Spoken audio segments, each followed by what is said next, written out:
El rechazado que nunca dejó de creer. —¡No, Fermín! ¡Salí de ahí! ¡Salí ahora mismo! ¡Se te va a venir todo encima! Gritaba Ismael desde lo alto del lomo del corral, mientras las nubes comenzaban a descargar la tormenta más feroz que se hubiera visto en años en el valle de El Arrayán. Pero Fermín no se detuvo. Con las botas hundidas en el barro, los brazos cortados por las espinas y la camisa hecha a jirones, se aferraba a la soga como si de ella dependiera su vida. Y en cierto modo, sí, dependía. Esa ternera, la que se había enredado y estaba a punto de asfixiarse, era la última cría de la vieja vaca Canela, y la única que Fermín había logrado criar por su cuenta. Si la perdía, lo perdía todo. Todo comenzó 3 años atrás, cuando Fermín Galván volvió al campo después de haber sido echado del colegio agropecuario por incompetente. A los 17 años, con más sueños que certezas, había dejado atrás las aulas, los pupitres y también las burlas de los profesores. El más cruel de todos, el ingeniero Barrenechea, solía decirle delante de toda la clase: «Galván, usted es bueno para barrer el galpón y nada más. El campo no es para soñadores, es para gente con cabeza». Fermín tragaba saliva. No respondía. Sabía que si abría la boca se le iba a quebrar la voz, y si se quebraba, se lo comían. Fue entonces que decidió volver a lo de su abuelo, don Roque, en la loma más seca de toda la provincia. Un campo olvidado, medio abandonado, lleno de cardos, alambrados rotos y pozos sin tapar. Pero era tierra, y para Fermín eso bastaba. Don Roque lo miró llegar con una ceja alzada. No dijo palabra. Lo dejó instalarse en la pieza del fondo y, al día siguiente, lo despertó a las 5 con un mate amargo y una pala. «Acá no hay futuro pa' los flojos», le dijo. «Si querés quedarte, empezá cavando». Y cavó. Días enteros. Bajo el sol, la lluvia y la helada. Cavó para limpiar las acequias, para desenterrar postes, para enterrar animales muertos. Cada noche caía rendido, las manos llenas de ampollas y los pies adoloridos. Pero en su mente, Fermín construía algo más grande. En silencio, sin que nadie lo supiera, soñaba con levantar su propia producción, su propio rodeo, su propio nombre. Pero el campo no perdona. El primer invierno le mató las gallinas. La primera sequía le secó los cultivos. El primer préstamo que pidió fue negado. «No tenés historial, no tenés garantías», le dijo el gerente del banco. «Y francamente, Galván, no tenés ni cara de productor». Y volvió a casa caminando, los bolsillos vacíos, pero los dientes apretados. Los vecinos tampoco creían en él. Le daban consejos sarcásticos. «Plantá tréboles en la cabeza, a ver si crecen ideas». «Pa lo que hacés, mejor vendé chipa». Solo Ismael, el hijo del peón del campo vecino, un chico de 15 años con un ojo más chico que el otro y una risa nerviosa, empezó a seguirlo como sombra. Fermín no decía mucho, pero le enseñaba a sembrar papa en línea, a curar la sarna con remedios caseros, a enterrar los huesos lejos del agua. Ismael aprendía y preguntaba, y Fermín de a poco se volvía maestro sin saberlo. Pero todo cambió con Canela, la vaca vieja, herencia de don Roque, que nadie daba por viva después de aquel parto malogrado, volvió a parir. Y contra todo pronóstico, la ternera nació fuerte. Fermín la llamó Lucinda, como su madre muerta, como un amuleto. Desde ese día, todo giró en torno a ella. Le hizo sombra, corral propio, le hablaba como a una hija. Era su futuro. «Si logro crearla, con ella empiezo el rodeo», decía. «Y nadie me para». Pero el destino volvió a torcerse. Una madrugada, después de una tormenta feroz, Lucinda desapareció. El corral abierto. Las huellas borrosas.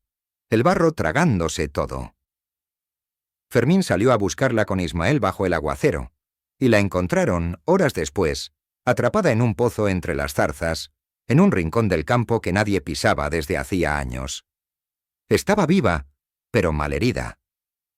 «Hay que sacarla ya», dijo Fermín, empapado, temblando, sin pensar en la hipotermia ni en la fiebre que lo acecharía después. Y ahí estaban ahora. Fermín con el cuerpo medio enterrado en barro, los brazos sujetando la soga como un loco. Ismael gritando desde arriba. El cielo partido en rayos. Los árboles crujían. La soga se tensaba. El lodo se tragaba sus botas. Pero en sus ojos no había miedo. Había fuego. El mismo fuego que lo había mantenido vivo durante los rechazos, las burlas, las pérdidas. El mismo fuego que no le permitió rendirse cuando todos lo dieron por perdido. Y justo cuando parecía que todo se venía abajo, la soga crujió. La lluvia era un muro de agua que les azotaba el rostro, pero Fermín no soltó. De pronto, un tirón seco. Lucinda soltó un quejido largo, ronco, y su cuerpo resbaló hacia adelante. Fermín cayó de espaldas al barro. Por un segundo, el mundo quedó en silencio. Ismael bajó corriendo. Se arrodilló junto a Fermín y la ternera, ambos respirando con dificultad. «¿Está viva?», preguntó con la voz quebrada. «Sí, sí, carajo, está viva», susurró Fermín, tocando la frente tibia del animal. «No la suelto más». Esa madrugada, los dos la cargaron entre los hombros hasta el galpón viejo. Acostaron en una cama de heno, le secaron el cuerpo con harapos, la abrigaron con mantas. Fermín no durmió. Le hablaba como si fuera una criatura. Le cantaba bajito las coplas que le había enseñado su madre. La fiebre le trepaba por la espalda, pero no se movía de ahí. El sol salió débil, entre las nubes rotas. Lucinda seguía viva. Esa fue la primera victoria. Después de eso, algo cambió en el pueblo. Los vecinos empezaron a mirar distinto a Fermín. Algunos se acercaban a preguntarle cómo había logrado salvar a la cría. Otros le ofrecían herramientas viejas, alambres, bolsas de semilla. Y aunque todavía se escuchaban risitas a sus espaldas, ya no eran carcajadas. Eran nervios. Ese mismo invierno, con el estiércol de canela y los restos de compost que había armado con paciencia durante meses, Fermín sembró papas y acelga en una parte olvidada del terreno. La cosecha fue pequeña, pero sabrosa. Los vendió en la feria local con un cartel hecho a mano. Producción Galván. Sembrado con ganas, cosechado con fe. Vendió todo. Con esa plata compró 2 ovejas preñadas y arregló el aljibe. Ismael, que ahora lo llamaba patrón en broma, venía todos los días después del colegio. Fermín lo obligaba a estudiar antes de ir al campo. «Vos no sos como yo», le decía. «Vos sí vas a terminar». «¿Y si no quiero ser como esos profesores creídos? Entonces sé mejor. Pero aprende todo lo que ellos saben y úsalo a tu modo. Eso es ganarles». Pasaron 2 años. El campo cambió de rostro.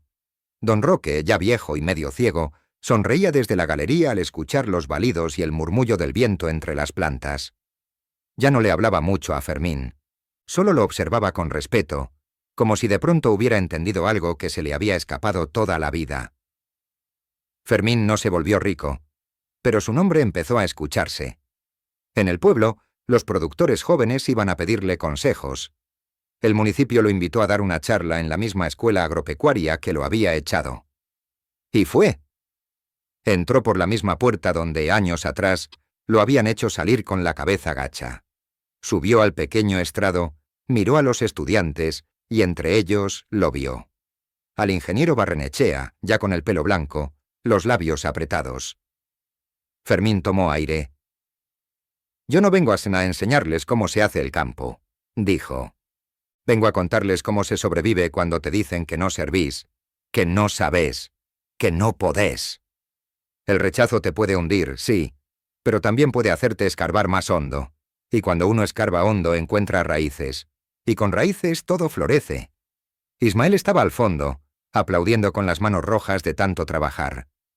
Al terminar la charla corrió hasta él. «¿Viste lo que hiciste, Fermín? Sos grande». Fermín lo abrazó fuerte.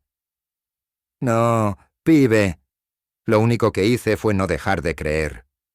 Y se quedaron ahí, en el centro de aquel salón, bajo la misma luz fría de neón que un día lo vio salir humillado, ahora recibiendo el reconocimiento que nunca había pedido, pero que se había ganado con cada día de barro, cada noche de silencio y cada no convertido en motor.